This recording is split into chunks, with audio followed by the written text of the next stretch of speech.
ferroviaire de la Brie champenoise à Nollois. À travers le film vidéo que vous allez découvrir, vous allez comprendre la démarche de l'association qui consiste à sauvegarder un patrimoine ferroviaire tout à fait exceptionnel. Au début du XXe siècle, Montmirail comptait 3 gares car 3 lignes distinctes desservaient Montmirail et appartenaient à 3 compagnies différentes. Aujourd'hui, il ne reste plus qu'une seule gare, mais quelle gare? Il s'agit d'un ensemble homogène de 2 bâtiments, la gare et son château d'eau. Ce qui fait la particularité de ces 2 bâtiments, c'est qu'ils n'ont pas été transformés et sont restés dans leur état d'origine. Soucieuse de la sauvegarde de ce patrimoine, l'association TFBCO a restauré bénévolement l'intérieur de la gare. Cette restauration s'est faite sobrement, avec le souci de préserver le cachet d'origine sans la moindre transformation. Nous vous proposons de la découvrir ensemble. Cette gare est fermée aux voyageurs depuis 1953. Le rez-de-chaussée de la gare, d'une surface totale de 116 m², se compose de 4 pièces distinctes.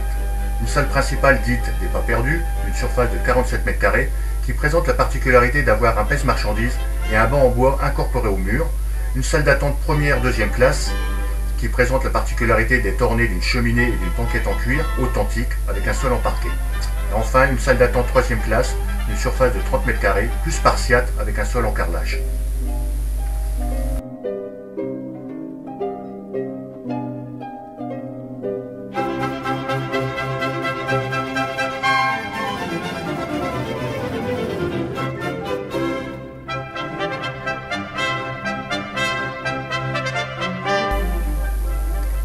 Cette gare n'est pas isolée, elle se situe en extrémité d'une ligne à voie unique dénommée 22.2. L'association espère une remise en état de la ligne pour pouvoir développer une activité touristique ferroviaire avec un autorail Picasso des années 50, lui aussi totalement rénové et qui appartient à l'association.